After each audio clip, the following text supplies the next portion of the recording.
কৃষ্ণ কোনো দেবতা নয়, কৃষ্ণ হচ্ছে অসুর। সেই অসুর কৃষ্ণকে ধর্মগ্রন্থের মাধ্যমে দেবতা কৃষ্ণ বানিয়ে দেওয়া হলো। একমাত্র একটা মানুষের হর্ষ এই পিছনে যায় তার,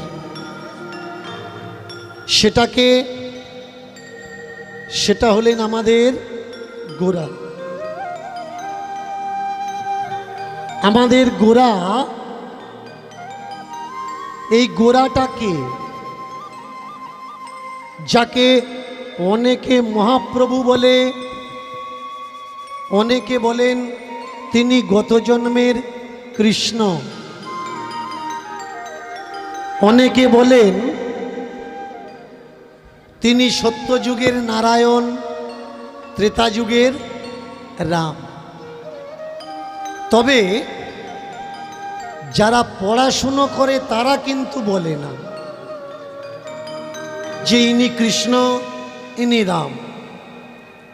কারা বলে ইনি কৃষ্ণ ইনি রাম? কৃষ্ণ আর রামকে নিয়ে যাদের বিজনেস চলছে। শুধু মহাপ্রভুকে যে কৃষ্ণ বানিয়েছে তা নয়, অনেক মহাপুরুষকে এরা কৃষ্ণ বানিয়ে দিয়েছে।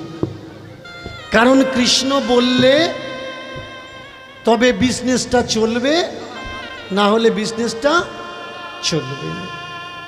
মহাপ্রভুর নিজের যে সব ব্যক্তিত্ব, সেই ব্যক্তিত্বটাকেই মানুষ চাপা দিয়েছে, মেরে দিয়েছে। গেনটা আরেকটু কমাও, রিভারটা বাড়াও। তো আমরা হিসাব করে দেখব যে সত্যি কি নাম রাখার পিছনে কোনো কারণ আছে? তিনি প্রভুদের প্রভু, তাই তার নাম রাখা হয়েছে মহাপ্রভু। তার গায়ের রং ফর্সা, এর জন্যে।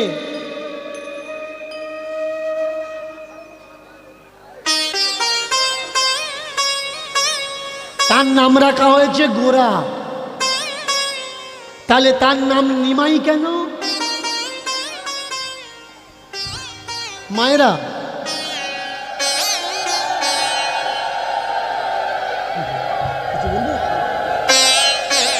তোমরা যারা হরিবাসরে বসে কথা বলছো, তোমরা বলো নিমাইয়ের নাম নিমাই কেন? বলতে পারবে না? ধুর পাগল কোথাকার। নিম গাছের গোড়ায় হয়েছিল বলে নিমাই। নিম গাছের গোড়ায় জন্মেছিল বলে নিমাই। তাহলে নিমাইয়ের মা ছুটে গিয়ে যদি জাম গাছের গোড়ায় বসতো, ওর নাম কি হতো? যে যা বলছে মানুষ গ্রহণ করে নিচ্ছে। কেন? গ্রন্থে লেখা আছে। একবার জাস্টিফাই করে দেখছে না, একবার যাচাই করে দেখছে না কোনটা ঠিক আর কোনটা ভুল। নিমাইয়ের মা নিমাইকে যেই প্রথম জন্ম দিয়েছে তা না। নিমাইয়ের হওয়ার আগে তার 8টা বোন মারা গেছে। তারপরে বিশ্বরূপ জন্মগ্রহণ করেছে। বিশ্বরূপ জন্মানোর পরে পুরো 10 বছর কোনো পুত্র সন্তান তার হয়নি। তো যে 9টা বাচ্চার পোয়াতি, যারা প্রথম জন্ম দিচ্ছে বাচ্চাকে, তারা না হয় জানে না প্রসব যন্ত্রণা কাকে বলে। যারা 2, 3, 4টে ছেলের মা, তারা কি জানে না যে প্রসব যন্ত্রণা কাকে বলে? আমাদের ঘরের মা মেয়েদের যদি প্রসব যন্ত্রণা ওঠে, গ্রামের ঠাম্মা দিদিমারা কি করে? টেনে গাছের গোড়ায় নিয়ে যায় না ঘরের ভিতরে নিয়ে যায়? তাহলে নিমাইয়ের মার প্রসব যন্ত্রণা উঠেছে, নিমাইয়ের মা ঘরের ভিতরে না গিয়ে নিম গাছের গোড়ায় কি করতে যায়? আগে বোঝা লাগে। এসব ফাজলামো কথা। সত্য কোনটা? অনেকে বলে অদ্বৈত আচার্য নাকি নিমাইকে কেঁদে কেঁদে ডেকে ডেকে তুলসীর পাতা দিয়ে জল দিয়ে তবে এনেছে। না, history of Nadia, history of Sanatan, history of Bharat, background of Jaipur, এ কটা বই পড়া লাগবে। যতক্ষণ আপনি না পড়বেন, যতক্ষণ আপনি না জানবেন, ততক্ষণ আপনি বুঝবেন না সত্য কোনটা। আমরা অন্য জনার বোঝা মাথায় করে বয়ে বেড়াচ্ছি শুধু, আর প্রকৃতপক্ষে এই বোঝাটা যাদের, তারা বাবু হয়ে পকেটে হাত দিয়ে ঘুরছে। ছোটবেলায় বইতে পড়েছিলাম, গয়ে গাধার পিঠে বড় বোঝা। আমরা কারা? আমাদেরকে গাধা বানিয়ে দিয়ে আমাদের পিঠে অন্যজনার বোঝা চাপিয়ে কিছু মানুষ ঘুরে বেড়াচ্ছে, আমরা কেউ বুঝতে পারছি। নিমাইয়ের জন্ম কিভাবে হয়? যখন 10 বছর কোনো পুত্র সন্তান হচ্ছিল না, নিমাইয়ের মা তখন ছিল কোথায়? শ্রীহট্টে, মানে বর্তমান যেটা বাংলাদেশ বলা হচ্ছে, সিলেট জেলার অন্তর্গত শ্রীহট্টে মহাপ্রভুর মা ওখানে ছিলেন, বসবাস করছিলেন।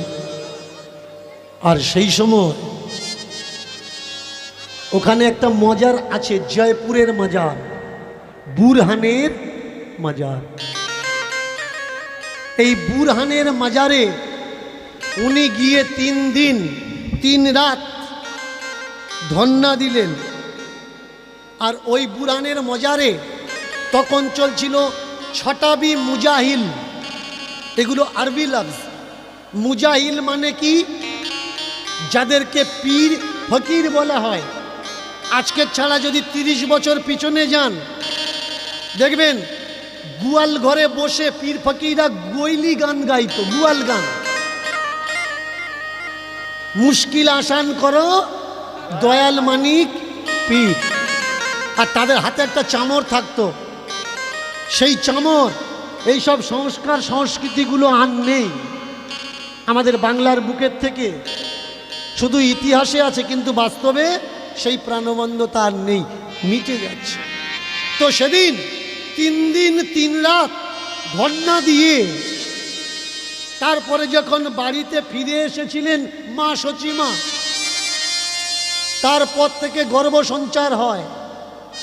বাড়ির জায়েরা, কাকিমা, জেঠিমারা তারা বুঝতে পারলো সচি মা হবে।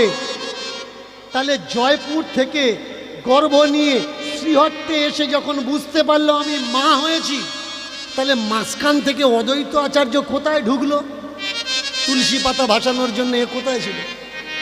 কিন্তু লেখা হলো কেন না? লেখা হলো অদ্বৈত আচার্য তো শিব।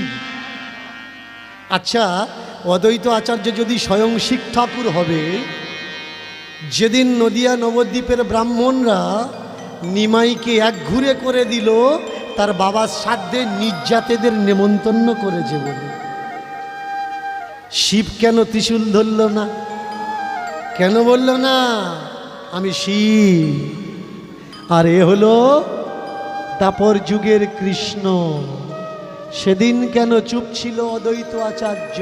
সেদিন কেন নারদ রূপী শ্রীবাস চুপ ছিল? সেদিন কেন রাধা রূপী গদাধর চুপ ছিল যে আমি রাধা আর ও কৃষ্ণ? সেদিন কেন নিমাইকে ব্রাহ্মণ সমাজে গুণাঘাত দিয়ে তার জাতে ওঠা লাগলো? জগাই মাদাইকে ভয় দেখানোর জন্য তুমি সুদর্শন চক্র ধরলে, আর ব্রাহ্মণদের বেলা অন্তত তো সুদর্শন চক্র নাই বা ধরো, একটা লাঠিটা ধরতে পারতে। সেদিন তুমি তোমার পরিচয় দিলে না কেন? তুমি কৃষ্ণ। উনি কৃষ্ণ নয়, উনি কৃষ্ণকে জানানোর জন্য এসেছিলেন। আর ওনার যে মূল সংগ্রাম, যে মূল প্রেক্ষাপট মাটির সঙ্গে পুঁতে দেওয়া হয়, যে সত্য যদি মানুষ জানে তাহলে গৌরাঙ্গকে পূজা করবে, আমাদের আর কেউ পূজা করবে না। অনেক সাধু, অনেক গুরু অনেক গোসাই পিছনে পিছনে তর্ক করে, আমার নামে দুটো কটু কথা বলে, মন্দ কথা বলে। আমি বলবো ভাই, কারোর নামে গালাগালি করাটা খুব সহজ, কিন্তু গালাগালিটা করা উচিত কি উচিত নয়, এই বিবেচনাটা করা বড় কঠিন কাজ। তোমার যদি মনে হয়ে থাকে যে আমি ভুলভাল তথ্য রিপ্রেজেন্ট করছি, সনাতনীদের, এই ধর্মের মানুষদের আমি ভুল রাস্তা দেখাচ্ছি, এসো না ভাই একসঙ্গে বসি, আমরা তো সব ঘরের ছেলে।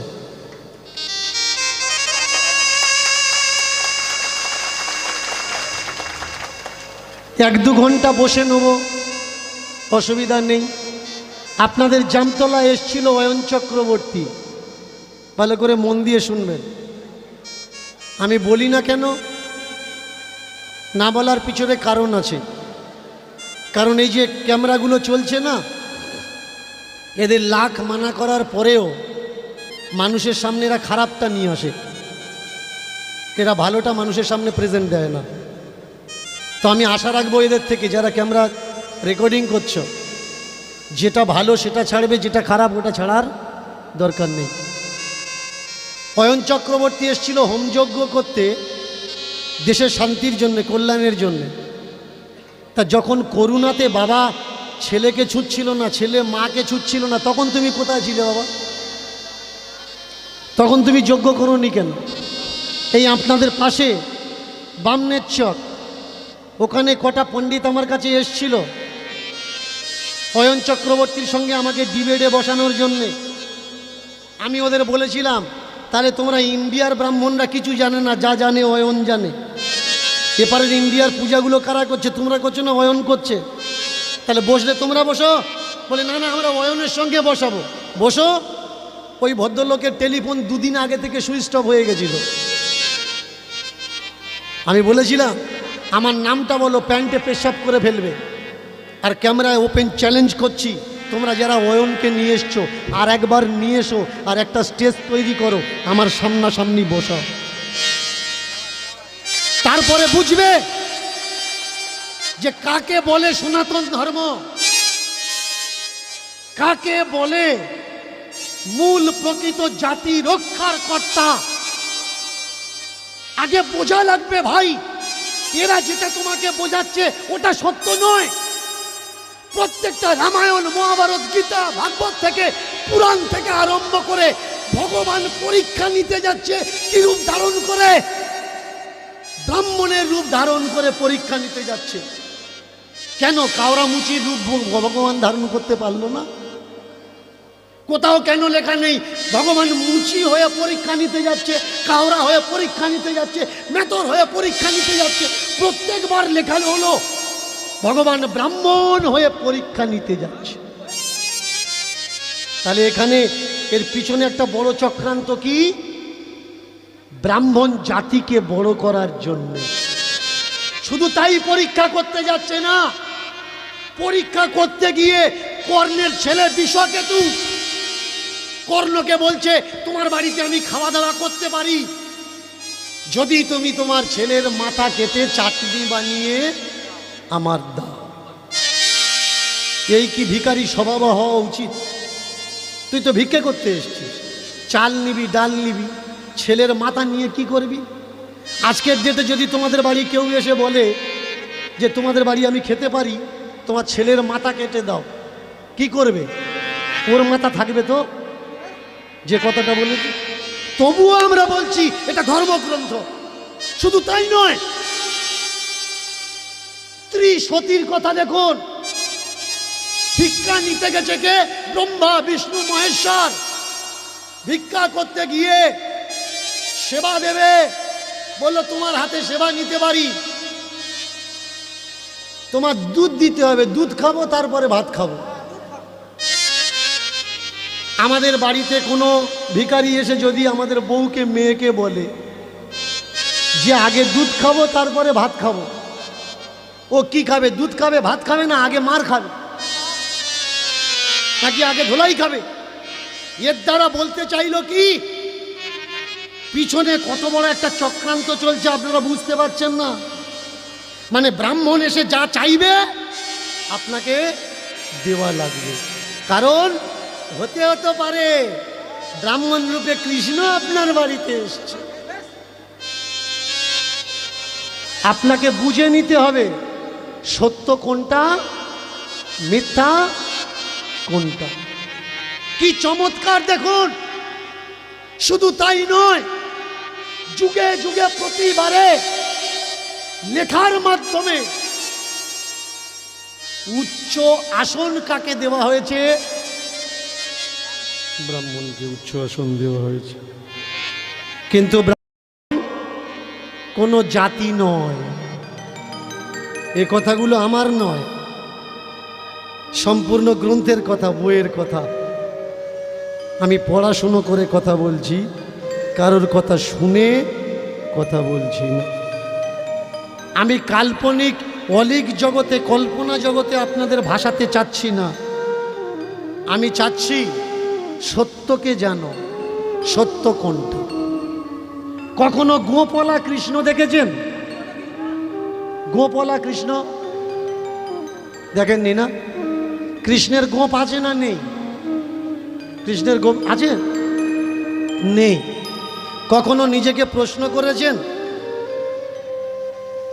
মানুষের গোপ আছে আর দেবতাদের গোপ নেই কেন? আমাদের আছে, ওদের নেই, তার মানে ওরা আমাদের ছাড়া ডিফারেন্স, তফাৎ, তাই তো? কিন্তু আপনারা জানেন না কৃষ্ণের গোপ ছিল। কৃষ্ণকে দেবতা বানানোর জন্য কৃষ্ণের গোপটা ফেলে দেওয়া হয়েছে। কৃষ্ণ কোনো দেবতা নয়, কৃষ্ণ হচ্ছে অসুর। সেই অসুর কৃষ্ণকে ধর্মগ্রন্থের মাধ্যমে দেবতা কৃষ্ণ বানিয়ে দেওয়া হলো। প্রমাণ কি? বুঝবেন কি করে কৃষ্ণ অসুর? কৃষ্ণ যে বংশে জন্মগ্রহণ করেছে সেই বংশের নাম কি? যদু বংশ। আর এই যদু এর জন্ম কোত্থেকে হয়েছে? দানবদের গুরু শুক্রাচার্য আর দেবতাদের গুরু বৃহস্পতি। শুক্রাচার্যের মেয়ে দেবযানী, আর এই দেবযানীর সঙ্গে বিয়ের সময় আরেকটা তার সই গেছিল, তার নাম শর্মিষ্ঠা। দেবযানীর গর্ভে কার জন্ম হয়েছে? যদুর জন্ম হয়েছে। তাহলে বাবা রাক্ষস, মেয়ে রাক্ষস, স্বামীও রাক্ষস। আর সেই যদু বংশে জন্ম নিয়েছে কে? কৃষ্ণ। তাহলে রাক্ষস কুলে জন্ম নিয়ে সে দেবতা হবে না রাক্ষস হবে? সে নিশ্চয়ই দেবতা নয়, রাক্ষস। কিন্তু পিছন থেকে এই গোপটা কারা ফেলে দিল? যাদের হাতে খুর আছে অথচ দেখা যায় না, এরা অনেক কিছুই কেটে ছেটে ফেলেছে, শুধু আমরা বুঝতে পারি। বোঝার জন্যে আগে পড়াশুনো করা লাগবে, তবে গিয়ে বুঝতে পারবে, না হলে বুঝতে পারবে না। এই যে বুরহানের মাজার, এই মাজারে গৌরাঙ্গ মহাপ্রভু নিমাই গোরা এসছে মায়ের পেটে। তখনকার হিস্ট্রি, পরিবেশ, ইতিহাস, পরিস্থিতি এমন ছিল, শ্রীহট্ট থেকে পালিয়ে আসতে বাধ্য হয়েছিল সচিমা, নিমাই মিশ্র, এই জগন্নাথ মিশ্র। শুধু সচিমা পালিয়ে আসেনি, অদ্বৈত আচার্য ও তার বাল্যবন্ধু নিমাইয়ের বাবা, তারা আগের থেকে চলে এসছিল পরিস্থিতি বুঝে। যখন পেটে বাচ্চা নিয়ে চলে আসছে, শচীর শাশুড়ি বলে উঠলে, ওমা আটটা মেয়ে মরে গেছে গো মা, ছোট্ট একটা ছেলে তোর, এই পেটের বাচ্চার কি মুখ আমি দেখতে পারবো না? যেদিন জন্ম নেবে আমাকে একটু দেখিয়ে নিয়ে যাও। বড় হয়েছে গোরা, বড় হওয়ার পরে বিবাহ করেছে, ভালোবাসা করে, প্রেম করে, কোনো দেখাশুনো করে বিয়ে হয়নি। মেয়েটার নাম কি? লক্ষ্মী প্রিয়া। নিমাই 4খানা টোল খুলে বসেছে। রাতোরাত নিমাইয়ের এত পপুলারিটি, রাতোরাত নিমাইয়ের এত পরিচিতি, কিছু মানুষের সহ্য হলো না। কেন সহ্য হলো না? যদি কোনো দোকানের পাশে আর একটা দোকান খুলে যায়, আর ওই নতুন দোকানে যদি বেচাকেনা বেশি হয়, পুরনো দোকানদার কষ্ট পাবে না আনন্দ করবে? নিশ্চয়ই আনন্দ করবে না, কষ্ট পাবে যে ওর দোকানের জন্য আমাদের দোকানগুলো বন্ধ হয়ে যাচ্ছে। তো তৎকালীন সময়ে নিমাইয়ের দোকানদারিতে এত বিজনেস চলছিল যে নদিয়া নবদ্বীপের অন্য দোকানগুলো বন্ধ হয়ে যাচ্ছিল। সব থেকে হুসেন সাহা থেকে আরম্ভ করে চাঁদ কাজী পর্যন্ত পড়ে নেবেন, দস্তাবেজ ডকুমেন্টস অফ চাঁদ কাজী। সেখানে সব থেকে নিমাইয়ের খিলাফ দলিল কারা জমা করেছিল? কোনো মুচি কাওরা মেথর জমা করেনি, ব্রাহ্মণেই জমা করেছিল বেশি। যেকে মেরে ফেলা হোক, নবদ্বীপ থেকে তাড়িয়ে দেওয়া হোক, এর মুখ বন্ধ করা হোক, এ রাজদ্রোহী। তাকিয়ে দেখুন কেমন কত বড় চমৎকার। নিমাই, মা বলছেন নিমাই তুই যা, তোর ঠাকুরমাকে একবার দেখে আয় বাবা। আর তোর দাদা তো সন্ন্যাস নিয়ে চলে গেছে, একবার ফিরিয়ে আনতে পারিস কি, চেষ্টা কর। বলুন তো, নিমাই যদি কৃষ্ণ হবে আর সচিমা যদি সেই ত্রেতা যুগ, দাপর যুগ, সত্য যুগের কৃষ্ণের মা হবে, তাহলে নিমাই বলতো না যে মা দাদাকে খোঁজা লাগবে না, দাদা অমুক জায়গায় আছে। খুঁজে যাচ্ছে মানে কি, কোথায় আছে জানে না। আর জানে না মানে কি, জানে না মানে সে কৃষ্ণ নয়। বোঝাল? খুঁজে খুঁজে এলেন। তৎকালীন সময়ে নদিয়া নবদ্বীপ থেকে, ঘাট থেকে আর শ্রীহট্ট পর্যন্ত নৌকা চলতো। ওই নৌকায় বসে একাধিক যাত্রীর সঙ্গে তিনি নেমেছেন কোথায়? তিনি নেমেছেন শ্রীহট্টের ঘাটে, নৌকার ঘাটে। এক প্রকার দ্রুত গতিতে তিনি মিলিয়ে গেলেন, মিলিয়ে চলে গিয়ে গেলেন কোথায়? জয়পুরে। এই জয়পুরে কে বাস করছে? তপন। আর কে? লোকনাথ। এই তপন আর লোকনাথ যে হলো বিশ্বরূপের সন্ন্যাস সঙ্গী। বাবার লেখা চিঠিখানা গোরা তপনের হাতে তুলে দিয়েছেন। তপন সেই চিঠিখানা পড়ে আর থাকতে পারলেন না।